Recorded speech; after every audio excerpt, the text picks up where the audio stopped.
watching this forecast for a powerful nor'easter to set up and then ride up the East Coast as we head through the end of the weekend. The latest data signaling an impactful storm on the I-95. Right now, New York City camera covered by rain.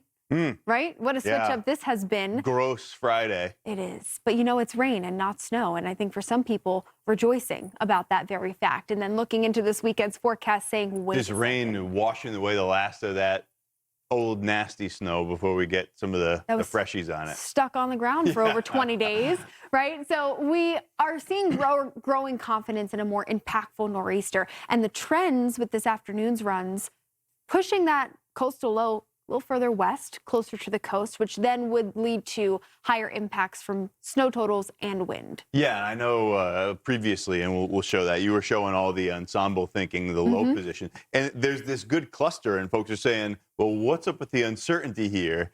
Just within that cluster represents these two scenarios that we've been talking about, although it's converging on one solution. Starting to, and I think what can be hard to wrap your head around, on the I-95 corridor, the difference too between 50 miles, which can be very hard to showcase on a map, it does mean sometimes a boom or a bust. Right, so you're talking about 50 miles, and you consider that the energy that spawns this storm only came on shore yesterday over on the Pacific coastline. It's now into the Rockies, so that's where some of the question marks come in. And we will continue to see models hopefully get into a further alignment. But this is fresh off the press, Ian. Our snow forecast here at Fox Weather, a down-the-middle solution, which I think is a really good place for us to be right now. Definitely seeing perhaps some higher totals for greater impacts along the coast. But for the I-95, New York City to Philadelphia, about a 5 to 8 inch snowfall, that hovering around the warning criteria. My personal thinking here, I feel good about this part of the forecast. I feel good about this part of the forecast. The middle. Yeah. Yes, I agree. I think for parts of New England, it does feel a little more locked into me that we are going to see an impactful snow, especially out along the Cape. Especially with the trends over the last 24 hours. Exactly. Getting closer to that magical benchmark. But for New York City, right? I mean, heavy snow possible. And this was something Michael Estime actually just brought up, got me thinking too. This is a different scenario than even the snow that we had, of course, at the end of January, where we had a cold air mass locked in at ahead of this storm. Yeah, that was preceding it. Exactly. Now we're talking, milder air. And even with this storm developing off the coast, it's not so much the air temperature, it's the dynamics of kind of bringing the boost of snow. It's a wet, heavier snow as opposed to a powdery snow. And that does give me a little pause. The ground's warm. Yeah.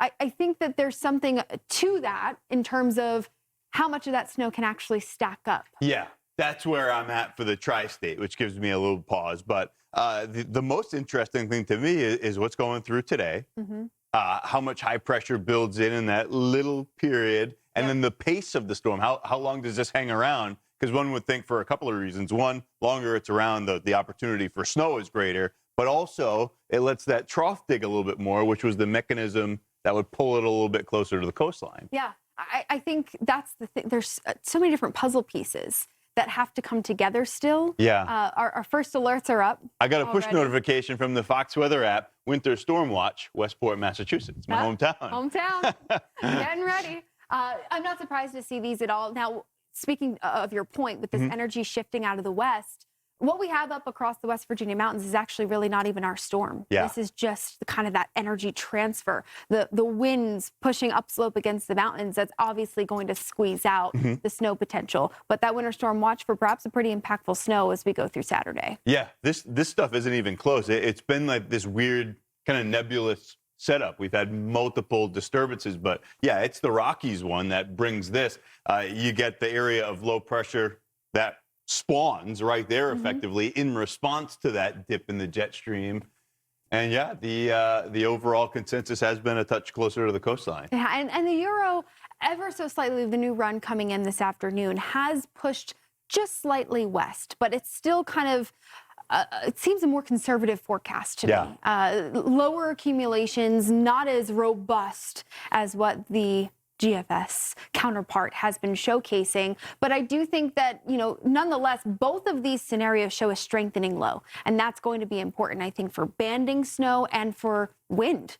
The blowing snow potential, dropping visibilities, and then you have the magical GFS, which just seems too perfect. The GFS has been like just a snow bull this week, and it hasn't quit on that. It's like a Bitcoin bull. You're buying at 70,000, you're buying at 120,000. GFS doesn't care, but it has seen now more of the other models coming in line with it. Yeah, I mean, if you're consistent enough and loud enough, people are going to start looking in your direction. I guess the GFS is just trying to stay as bold as possible. But again, here's that snow forecast. And this is really kind of a down the middle solution because, and I hate to say it that we don't know yet at this point, but it's just where we are in the forecast. When you have two models that are so consistent in their own camps, the spread is still very large. Yeah, but I guess you could call it the floor. There's a ceiling and a floor here. Yes. The floor is an impactful storm at this point. Absolutely. Based on the consensus. The ceiling is still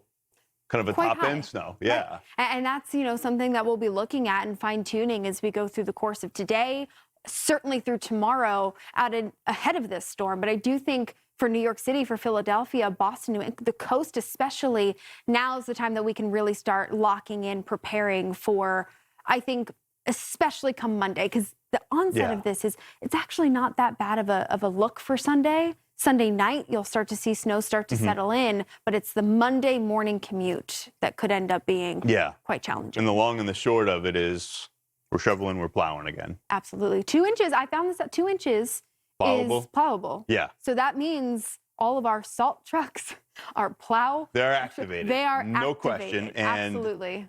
How long are they going to be out there and how many passes? How many times are we going to have to shovel the steps? How long is it going to hang around? That's where there are some variables. It's not an if thing. It's a how many times are we doing this Exactly. at this point. So through the day Sunday, we'll start to see some of that snow fill in perhaps as we head into the afternoon.